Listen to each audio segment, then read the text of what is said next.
Langit Jakarta yang biasanya penuh hiruk-pikuk kini terasa lebih hening bagi Jokowi. Masa jabatannya sebagai presiden telah berakhir, dan ia melangkah meninggalkan istana negara dengan langkah perlahan. Meski wajahnya tetap tenang seperti biasa, di dalam hatinya ada rasa kosong yang sulit ia definisikan. Di tengah sorak-sorai perpisahan dari para pendukung, ia menyadari bahwa kini ia bukan lagi pemimpin dari jutaan rakyat. Ia hanya seorang pria tua yang kembali ke rumah, mencoba menemukan makna baru dalam hidup. Di Solo, kehidupan tampak berjalan lebih lambat. Jokowi kembali ke rutinitas sederhana, menyapa tetangga, bercengkerama dengan cucu, dan menghabiskan waktu di kebun kecil di halaman belakang rumahnya. Namun, ketenangan itu hanya bertahan sesaat. Malam pertama di rumah, ia dihantui oleh mimpi aneh. Dalam mimpi itu, ia berdiri di tepi pantai, dikelilingi ombak besar yang menggulung dengan suara menggelegar. Di kejauhan, seorang wanita berbalut kebaya hijau berjalan mendekatinya. Wajahnya anggun, tetapi ada sorot mata yang tajam, seolah menuntut sesuatu darinya. "Engkau telah lupa, Pak Jokowi. Janji yang pernah kau buat tidak bisa kau abaikan." Suaranya menggema di antara deburan ombak, membuat Jokowi terbangun dengan keringat dingin. Nafasnya memburu, tetapi ia tidak bisa mengingat apa yang dimaksud oleh wanita itu. Hari-hari berikutnya mimpi itu terus menghantuinya. Setiap malam, wanita yang sama muncul dengan wajah yang semakin dekat, semakin mendesak. Jokowi mulai merasa terganggu. Apa maksud dari janji yang disebutkan dalam mimpi itu? Ia mencoba mengabaikannya, berpikir itu hanya bunga tidur akibat kelelahan setelah bertahun-tahun memimpin negara. Namun, mimpi itu tidak hilang. Malahan, semakin lama, semakin nyata. Pada malam kelima, ia bermimpi lagi, tetapi kali ini berbeda. Ia berada di dalam sebuah istana bawah laut, dikelilingi tembok kristal berkilauan. Wanita itu berdiri di hadapannya, menatapnya tanpa senyum. "Jika kau terus mengabaikan ini, kehancuran akan datang. Ingatlah janjimu di Parangtritis." Seketika tubuhnya terasa berat, seolah tenggelam dalam lautan tanpa dasar. Saat ia terbangun, suara itu masih bergema di telinganya, dan tubuhnya menggigil meski udara malam begitu hangat. Pagi harinya, Jokowi memutuskan untuk bercerita kepada seorang sahabat lama, Ki Santosa, seorang penasihat spiritual yang sering ia temui semasa muda. Setelah mendengarkan cerita Jokowi dengan seksama, Ki Santosa hanya mengangguk pelan. "Pak Jokowi, mimpi ini bukan sekadar bunga tidur. Ini adalah panggilan. Wanita yang kau lihat itu adalah Ratu Kidul, penguasa Laut Selatan. Jika beliau mengingatkan janji, berarti ada sesuatu yang sangat penting dan tak boleh diabaikan." Jokowi terdiam, mencoba mengingat. Ia memang pernah mengunjungi pantai Parangtritis bertahun-tahun lalu, saat ia masih menjadi wali kota Solo. Di sana, ia berdoa dengan sepenuh hati, memohon agar rakyatnya selalu dilindungi dari bencana. Namun, ia tak menyangka bahwa doa itu dianggap sebagai sebuah janji yang mengikat dengan alam gaib. Kini, dengan kegelisahan yang terus menghantui, Jokowi menyadari bahwa ini bukan lagi soal dirinya sendiri. Ada sesuatu yang lebih besar, sesuatu yang harus ia selesaikan meskipun ia tidak tahu apa yang menantinya. Dengan hati yang penuh kebimbangan, ia memutuskan untuk memenuhi panggilan itu. Parangtritis memanggil, dan ia harus kembali ke tempat semuanya dimulai. Mentari pagi baru saja menyingsing ketika Jokowi memutuskan untuk berangkat ke Parangtritis. Pikirannya berkecamuk sepanjang perjalanan. Bisakah mimpi-mimpi itu benar-benar nyata? Apakah seorang pemimpin yang telah pensiun masih harus memikul beban yang melampaui dunia manusia? Di sampingnya, Ki Santosa duduk tenang dengan mata terpejam, seolah membaca pikiran. "Jokowi, Pak Jokowi," ucapnya tiba-tiba, "perjalanan ini bukan tentang masa lalu, tapi tentang masa depan. Janji yang kau buat adalah tentang keseimbangan yang lebih besar. Kau harus siap menerima apapun yang akan terjadi." Ketika mereka tiba di Parangtritis, angin laut berhembus kencang, membawa aroma asin yang terasa menusuk. Pantai itu kosong, hanya diisi oleh deburan ombak yang seolah memanggil. Jokowi berdiri di tepi pantai, memejamkan mata, membiarkan suara alam berbicara kepadanya. Bayangan masa lalu muncul perlahan di benaknya, ia yang masih muda, penuh semangat, berlutut di pasir ini, memohon kepada Tuhan agar diberi kekuatan untuk melindungi rakyatnya dari segala mara bahaya. Saat itu, ia merasakan ketenangan yang luar biasa, seolah-olah doanya telah didengar. Namun, ketenangan itu kini digantikan oleh rasa cemas. Di tengah lamunannya, tiba-tiba suara gemuruh terdengar dari kejauhan. Ombak besar menggulung menuju pantai, tetapi anehnya berhenti tepat di hadapan Jokowi, seolah menghormati kehadirannya. Dari dalam ombak itu, sosok wanita berbalut kebaya hijau muncul dengan anggun, berdiri di atas air seperti tidak terpengaruh oleh gravitasi. Sorot matanya tajam, namun suaranya tetap lembut ketika ia berbicara. "Pak Jokowi, kau telah datang. Namun, ini baru permulaan." Wanita itu, Ratu Kidul, mulai menjelaskan bahwa janji yang pernah Jokowi buat tidak hanya berdampak pada rakyatnya, tetapi juga pada keseimbangan spiritual alam semesta. Ia menceritakan bagaimana modernisasi, ambisi manusia, dan keserakahan telah merusak harmoni antara dunia manusia dan alam gaib. "Doamu dulu adalah permohonan perlindungan bagi rakyatmu. Tapi perlindungan itu juga membutuhkan pengorbanan. Kini waktunya kau memenuhi sisi lain dari janjimu." Jokowi merasa tubuhnya melemah. "Apa yang harus saya lakukan?" tanyanya dengan nada lirih. Ratu Kidul menjelaskan bahwa Jokowi harus memulai perjalanan spiritual ke tempat-tempat keramat di Nusantara untuk memulihkan energi yang terganggu. Perjalanan itu akan penuh dengan tantangan, baik dari alam gaib maupun dari dalam dirinya sendiri. "Kau harus siap menghadapi kebenaran yang selama ini manusia abaikan. Ini bukan tentang kekuasaanmu di masa lalu, tapi tentang tanggung jawabmu sebagai seorang pemimpin yang telah diberi amanah." Setelah wanita itu menghilang bersama deburan ombak, Ki Santosa mendekati Jokowi, menyentuh pundaknya. "Tugasmu belum selesai, Pak. Dunia ini lebih dari apa yang kita lihat. Kau telah dipilih bukan hanya untuk memimpin rakyat, tapi juga untuk menjaga keseimbangan antara manusia, alam, dan dunia gaib." Malam itu, Jokowi dan Ki Santosa bermeditasi di tepi pantai, mencoba memahami lebih dalam arti dari pertemuan tersebut. Jokowi merasa bebannya semakin berat, tetapi di dalam hatinya muncul tekad yang baru. Jika ini adalah panggilan takdir, ia tidak akan lari darinya. Ia telah bersumpah untuk melindungi rakyatnya, dan sekarang ia tahu bahwa janji itu lebih besar dari sekadar manusia. Fajar menyingsing, menandai awal dari perjalanan baru Jokowi. Dengan hati yang berat tetapi tekad yang bulat, ia mempersiapkan diri untuk melangkah ke dunia yang tak terlihat, dunia yang menuntut lebih dari sekadar keberanian. Ia tahu bahwa perjalanan ini bukan hanya tentang dirinya, tetapi juga tentang masa depan Nusantara yang ia cintai. Matahari mulai tinggi ketika Jokowi dan Ki Santosa meninggalkan Parangtritis. Perjalanan ini terasa asing baginya, jauh dari kebiasaan rutinnya sebagai seorang pemimpin negara. Kini, ia hanyalah seorang pria yang dipanggil oleh sesuatu yang tidak sepenuhnya ia pahami. Mobil yang mereka tumpangi melaju perlahan, melewati jalan-jalan kecil yang sunyi. Sepanjang perjalanan, angin membawa suara-suara aneh, seperti bisikan yang tidak dimengerti. Ki Santosa hanya tersenyum tipis. "Mereka tahu kau datang, Pak. Dunia gaib itu selalu waspada terhadap manusia yang menyentuh wilayah mereka." Jokowi tidak menjawab. Pikirannya terus dipenuhi oleh wajah Ratu Kidul dan perkataannya tentang keseimbangan. Ia merasa kecil di hadapan tugas ini. Namun, ia juga tahu bahwa tanggung jawab ini bukan sesuatu yang bisa dihindari. Tujuan pertama mereka adalah Gunung Merapi, tempat yang dikenal sebagai pusat energi spiritual Jawa. Setibanya di kaki Gunung Merapi, hawa dingin yang menusuk tulang langsung menyambut mereka. Langit yang semula cerah tiba-tiba diselimuti awan gelap. Ki Santosa mengisyaratkan Jokowi untuk tetap tenang. Mereka mendaki perlahan, melewati jalan setapak yang dikelilingi oleh pepohonan rimbun. Sepanjang perjalanan, Jokowi merasa seperti diawasi. Ia mendengar suara langkah kaki lain di belakangnya, tetapi setiap kali ia menoleh, tidak ada siapapun.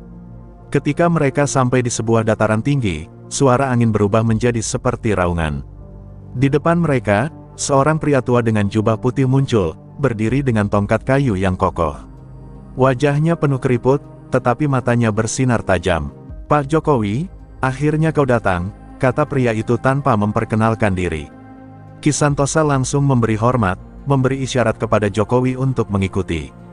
Pria tua itu, yang ternyata adalah penjaga gaib Merapi, mulai menjelaskan bahwa energi spiritual gunung ini telah terganggu oleh ulah manusia. Penambangan, eksploitasi alam, dan keserakahan manusia telah merusak keseimbangan yang seharusnya dijaga. Tugasmu di sini adalah memohon ampun kepada alam dan meyakinkan kami bahwa manusia masih pantas diberi kesempatan. Jokowi tertegun. Ia tidak tahu bagaimana cara memenuhi permintaan ini. Namun, Pria tua itu tidak memberinya waktu untuk ragu. Dengan satu gerakan tongkatnya, tanah di bawah Jokowi berguncang. Ia terjatuh, dan tiba-tiba ia merasa seperti tenggelam ke dalam bumi. Saat membuka matanya, ia berada di sebuah gua gelap, dikelilingi oleh suara gemuruh dan bayangan makhluk-makhluk aneh. Dalam kegelapan itu, suara-suara mulai berbicara padanya, menuntut penjelasan. Manusia selalu merusak apa yang tidak mereka miliki. Mengapa kami harus memaafkanmu? Jokowi merasa tubuhnya gemetar, tetapi ia tahu bahwa ia harus menjawab. Dengan suara bergetar, ia mulai berbicara, meminta maaf atas kesalahan manusia. Ia berjanji untuk menjadi jembatan antara manusia dan alam, untuk mengingatkan umat manusia akan pentingnya harmoni. Ketika ia selesai berbicara, gemuruh itu perlahan mereda. Cahaya mulai masuk ke dalam gua, dan Jokowi mendapati dirinya kembali di dataran tinggi, di hadapan pria tua itu. Penjaga gaib Merapi mengangguk pelan. Kau telah lulus ujian pertama, Pak Jokowi. Namun, perjalananmu baru saja dimulai. Banyak tempat lain yang menunggumu, dan banyak ujian yang lebih berat di depan. Dengan napas yang masih tersengal, Jokowi merasa ada sesuatu yang berubah dalam dirinya. Ia tidak lagi hanya melihat dunia dengan mata manusia, tetapi juga dengan kesadaran baru tentang betapa besarnya tanggung jawab yang ia emban. Ia memandang ke arah Ki Santosa yang tersenyum. Mari kita lanjutkan, Pak. Waktu kita tidak banyak. Setelah berhasil melalui ujian pertama di Gunung Merapi, Jokowi melanjutkan perjalanannya ke Danau Toba. Tempat itu bukan sekadar ikon alam, tetapi juga rumah bagi energi leluhur Batak yang kuat. Dalam perjalanan, langit tampak muram, seperti menyimpan sesuatu yang berat. Ki Santosa berpesan, di Toba, ujianmu berbeda. Ini tentang hubungan manusia dengan masa lalunya. Leluhur tidak hanya memberikan warisan, tetapi juga menyimpan murka jika tradisi mereka dilupakan. Ketika mereka tiba di tepi Danau Toba, suasana terasa mencekam. Air danau yang biasanya tenang tampak bergelombang. Meski angin tidak bertiup kencang, desa-desa di sekitarnya tampak sepi, seolah ditinggalkan oleh penduduknya. Jokowi melangkah pelan, menyentuh permukaan air yang dingin. Tiba-tiba, suara nyaring menyeruak dari dalam danau. Manusia yang lupa daratan, apa yang kau cari di sini? Dari dalam air muncul sosok tinggi besar berwujud manusia dengan wajah yang dipenuhi simbol-simbol adat Batak. Sosok itu adalah perwujudan roh leluhur Danau Toba, penjaga tempat ini sejak zaman nenek moyang. Matanya menatap tajam ke arah Jokowi, seolah menilai ketulusan hatinya. Kau datang dengan nama besar, tetapi apa kau membawa jiwa yang murni? Tradisi telah kau abaikan, manusia semakin serakah. Mengapa kami harus mendengarkanmu? Jokowi, yang sebelumnya telah belajar dari Gunung Merapi, membungkuk hormat. Dengan suara pelan namun tegas, ia menjawab, saya datang bukan sebagai pemimpin, tetapi sebagai manusia biasa yang ingin memperbaiki kesalahan. Saya membawa permohonan maaf, bukan hanya untuk diri saya, tetapi untuk manusia yang telah merusak alam dan melupakan leluhurnya. Namun, jawaban itu tidak cukup. Air danau mulai bergolak, menciptakan pusaran besar di hadapan Jokowi. Dari pusaran itu muncul bayangan-bayangan masa lalu, memperlihatkan bagaimana modernisasi telah menggantikan tradisi, bagaimana manusia meninggalkan adat demi ambisi pribadi. Setiap gambar terasa seperti tamparan, mengingatkan Jokowi akan dosa-dosa kolektif manusia. Ki Santosa memegang bahu Jokowi dengan erat, memberikan keberanian. Pak, mereka ingin mendengar janji yang nyata. Katakan apa yang bisa kau lakukan untuk memulihkan kehormatan leluhur ini. Dengan suara yang gemetar, Jokowi berbicara. Ia berjanji akan mengembalikan penghormatan kepada tradisi, memulihkan harmoni antara manusia dan alam, serta menjaga agar nilai-nilai leluhur tidak dilupakan oleh generasi mendatang. Perlahan, pusaran air itu mereda. Sosok besar itu kembali menatap Jokowi, kali ini dengan sorot mata yang lebih lembut. Janji itu berat, tetapi kami akan memberikanmu kesempatan. Ingat, manusia yang melanggar janji kepada leluhur akan membawa kehancuran bagi dirinya sendiri. Sosok itu menghilang ke dalam danau, meninggalkan keheningan yang hanya diisi oleh suara ombak kecil. Malam itu, Jokowi duduk di tepi danau bersama Ki Santosa. Ia merasa bahwa beban yang ia pikul semakin berat, tetapi hatinya juga lebih teguh. Ia tidak hanya membawa janji kepada Ratu Kidul, tetapi juga kepada leluhur Nusantara. Perjalanan ini bukan hanya tentang menyelesaikan tugas, tetapi tentang menyembuhkan luka yang telah lama menganga. Dengan pandangan ke arah danau yang kini tenang, Jokowi berbisik, "Aku akan menepati janji ini, apapun yang terjadi." Setelah melewati ujian di Danau Toba, perjalanan Jokowi berlanjut ke Kalimantan, tepatnya ke dalam hutan keramat yang dijaga oleh para Dayak. Hutan ini bukan hanya rumah bagi flora dan fauna, tetapi juga tempat sakral yang dipercaya sebagai pusat roh-roh pelindung alam. Udara di sekitar hutan terasa berat, seperti menyimpan rahasia yang tak boleh disentuh sembarang orang. Ki Santosa memperingatkan, "Pak Jokowi, hutan ini tidak mengenal pangkat atau jabatan. Jika hatimu tidak bersih, mereka akan menolaknya." Saat mereka memasuki hutan, suasana berubah drastis. Udara terasa lebih dingin, meskipun matahari masih bersinar terang di langit. Burung-burung berhenti berkicau, dan suara daun yang bergesekan menjadi satu-satunya irama yang terdengar. Tiba-tiba, di tengah perjalanan, seorang tetua Dayak dengan wajah penuh tato muncul di hadapan mereka.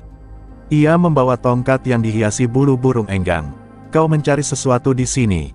tanyanya dengan suara berat. Jokowi membungkuk hormat, menjelaskan niatnya untuk memulihkan keseimbangan antara manusia dan alam, serta menebus janji yang pernah ia buat. Tetua itu mendengarkan dengan saksama, lalu mengangguk pelan.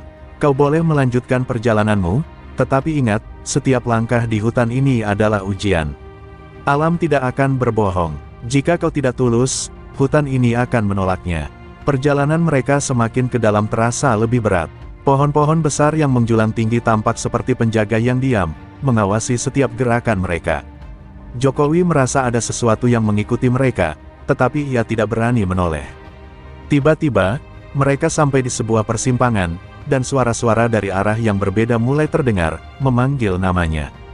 "Jokowi, Jokowi!" Suara itu menggema, seperti berasal dari segala arah. Ki Santosa segera memegang lengan Jokowi. "Ini adalah ujian, jangan biarkan suara-suara itu membawamu tersesat. Fokuslah pada tujuanmu." Jokowi memejamkan mata, berusaha mengabaikan suara-suara itu. Namun, suara tersebut semakin kencang, menggali keraguan dalam dirinya.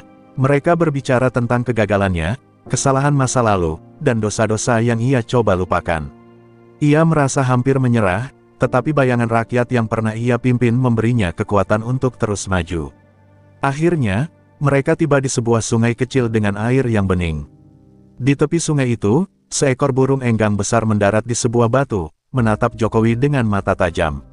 Burung itu mulai berbicara, "Manusia selalu menginginkan alam untuk mereka sendiri, tetapi jarang yang benar-benar menjaga kami.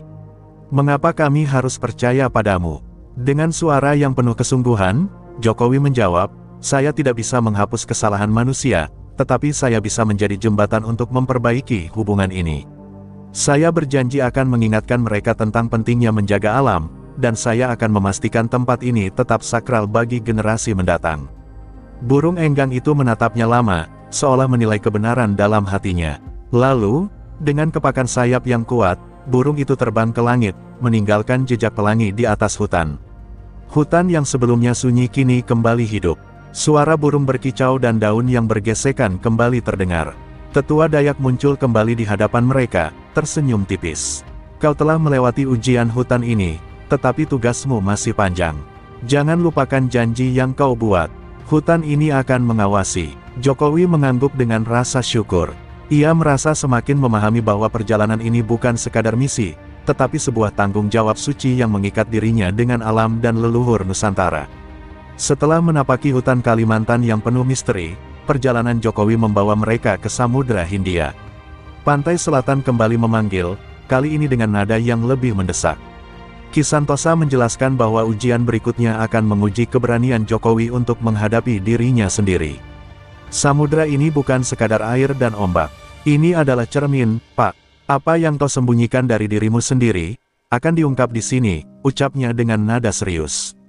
Ketika mereka tiba di pantai yang sepi, langit mulai gelap meskipun hari belum beranjak senja. Ombak bergulung dengan suara yang menyerupai raungan. Jokowi berdiri di tepi air, merasakan dinginnya angin laut yang membawa aroma asin. Tiba-tiba, suara lirih terdengar dari kejauhan. "Kau kembali, Jokowi. Apakah kau siap menghadapi takdirmu?" Dari dalam gelombang muncul sosok Ratu Kidul, megah dengan kebaya hijau berhiaskan permata yang berkilauan. Namun kali ini, wajahnya lebih dingin, seperti menyimpan kemarahan yang tak terucapkan. Janji yang kau buat dulu belum sepenuhnya terpenuhi. Kau hanya melihat permukaan. Kini, kau harus menyelami kedalaman, baik laut ini maupun hatimu sendiri. Sebelum Jokowi sempat menjawab, ombak besar menggulung dan menariknya ke dalam air.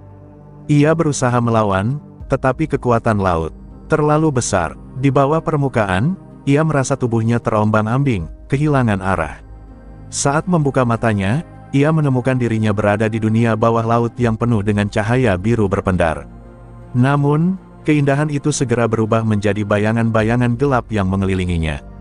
Bayangan itu mulai berbicara, menampilkan berbagai momen dari masa lalunya. Keputusan-keputusan sulit yang ia ambil, kesalahan yang ia buat, dan pengorbanan yang ia abaikan.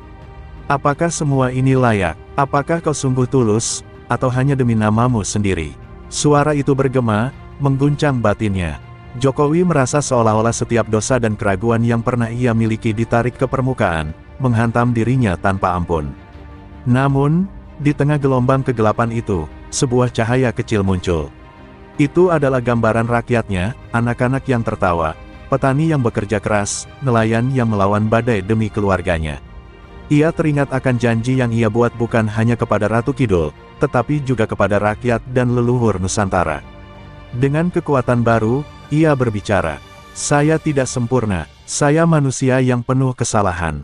Tapi saya berjanji, setiap langkah yang saya ambil adalah untuk mereka. Saya akan memperbaiki apa yang bisa saya perbaiki, meski harus mengorbankan segalanya." Cahaya itu semakin besar, menelan bayangan-bayangan gelap yang mengintimidasi Jokowi. Ia merasa tubuhnya ditarik ke atas, kembali ke permukaan. Ketika ia membuka matanya, ia sudah berdiri lagi di tepi pantai, basah kuyup tetapi dengan hati yang lebih ringan. Ratu Kidul berdiri di hadapannya, kali ini dengan senyum kecil di wajahnya. "Kau telah membuktikan dirimu, namun, perjalanan ini belum berakhir. Masih ada banyak yang harus kau lakukan, Jokowi. Jangan pernah lupa siapa dirimu dan untuk apa kau di sini." Malam itu, Jokowi duduk di atas pasir, menatap langit yang kembali cerah. Ki Santosa mendekatinya dan berkata, "Pak, setiap ujian ini tidak hanya menguji keberanian, tetapi juga hati nurani. Kau telah melewati banyak hal, tetapi tujuan akhirmu masih jauh. Bersiaplah, karena ujian berikutnya akan semakin berat." Dengan pandangan yang teguh, Jokowi mengangguk. Ia tahu bahwa perjalanan ini adalah jalan yang harus ia lalui, apapun yang terjadi. Setelah melewati Samudra Hindia, perjalanan Jokowi kini menuju Gunung Bromo, tempat di mana langit bertemu dengan bumi, dan di mana roh para dewa dipercaya mengawasi manusia dari atas. Jokowi merasa perjalanan ini semakin berat.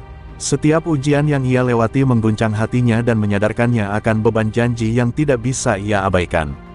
Ki Santosa berkata dengan suara tegas, "Pak Jokowi, di Bromo, kau akan menghadapi ujian terakhir yang berkaitan dengan niat dan keadilan. Jangan sampai ada keraguan." Langit di sekitar Bromo dipenuhi kabut tebal, menyelimuti gunung dengan misteri yang mencekam. Saat mereka mendekati kawah, hawa belerang yang pekat membuat napas Jokowi terasa berat. Ki Santosa memimpin jalan menuju sebuah altar tua yang diukir dengan simbol-simbol kuno. Di sana, seorang pria tua berjubah hitam sudah menunggu. Wajahnya penuh dengan wibawa, dan matanya seakan bisa menembus hati siapa saja. "Kau datang tepat waktu," ucapnya dingin. Pria tua itu, yang mengaku sebagai penjaga Bromo, menjelaskan bahwa ujian terakhir Jokowi adalah tentang keadilan. "Gunung ini telah menyaksikan banyak ketidakadilan. Kau adalah pemimpin, seseorang yang dipercaya membawa keadilan, tetapi apakah kau benar-benar memahaminya? Kini, kau harus membuktikannya." Dengan satu gerakan tangannya, pria itu memanggil awan gelap yang tiba-tiba menyelimuti kawah. Jokowi merasa tanah di bawahnya berguncang. Dari kabut yang tebal, muncul sosok-sosok manusia yang menyerupai bayangan. Mereka mulai berbicara dengan suara yang penuh amarah. "Kau pernah menutup mata terhadap kami. Kau pernah memilih diam ketika keadilan dicurangi. Apa yang membuatmu pantas berbicara tentang keadilan?" Suara-suara itu seperti palu yang menghantam hatinya, membuatnya merasa kecil. Namun, di antara bayangan itu, muncul sosok lain. Mereka adalah rakyat yang ia bantu selama masa jabatannya, para petani yang tanahnya dilindungi, nelayan yang berjuang untuk hak mereka, dan anak-anak yang mendapatkan akses pendidikan. Mereka tidak berbicara, tetapi senyum dan tatapan mereka memberikan kekuatan bagi Jokowi. Ia menarik napas dalam dan menjawab, "Saya bukan pemimpin yang sempurna, tapi saya selalu berusaha mendengar dan memperjuangkan apa yang benar. Jika ada yang salah, itu tanggung jawab saya, dan saya akan memperbaikinya." Kabut perlahan mereda, dan pria tua itu kembali muncul di hadapan Jokowi. Dengan nada lebih lembut, ia berkata, "Keadilan adalah perjalanan yang tidak pernah selesai. Kau telah mengakui kesalahanmu dan tetap berdiri untuk memperjuangkannya. Itu adalah langkah pertama yang benar." Ia kemudian menyerahkan sebuah batu hitam kecil kepada Jokowi. "Batu ini adalah simbol keadilan. Jagalah, karena ini akan membimbingmu menuju ujian terakhir." Langit Bromo kembali cerah.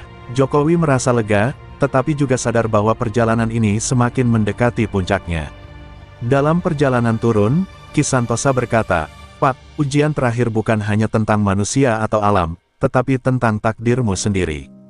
Bersiaplah, karena yang menunggumu akan jauh lebih besar daripada apa yang kau bayangkan." Jokowi memandang batu hitam di tangannya, merasakan dinginnya yang menusuk kulit, seolah menjadi pengingat akan beratnya tanggung jawab yang ia pikul.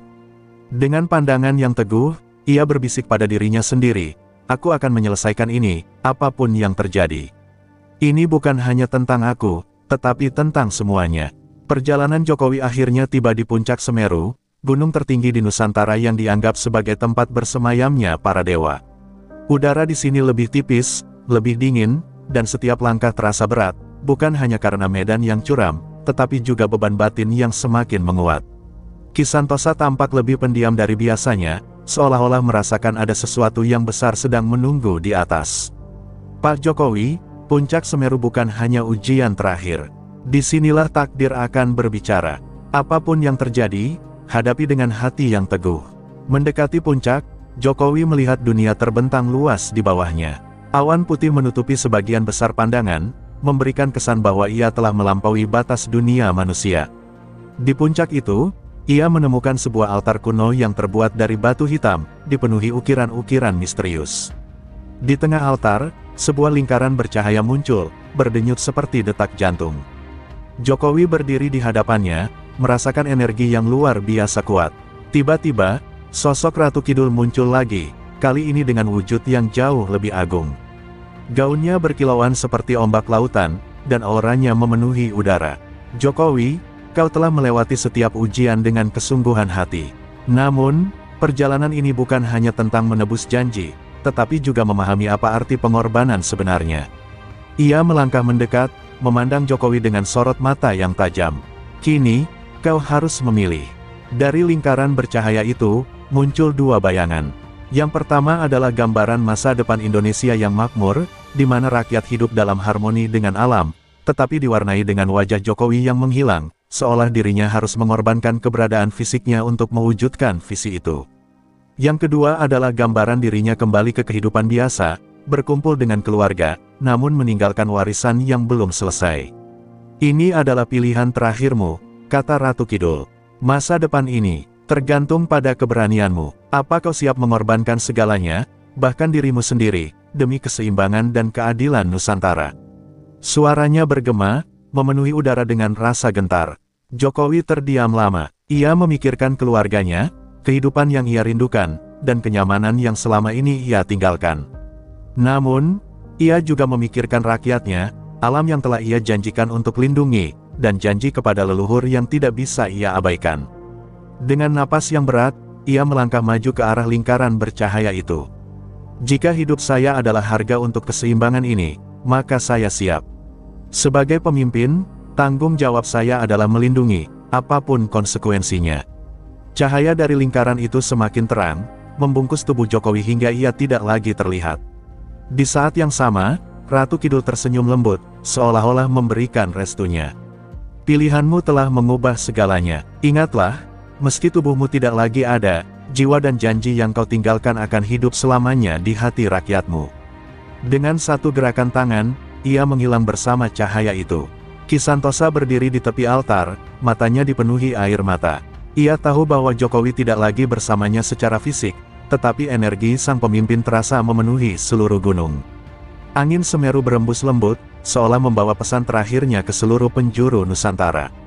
Dari jauh, langit tampak bersih, seakan alam telah menerima pengorbanannya.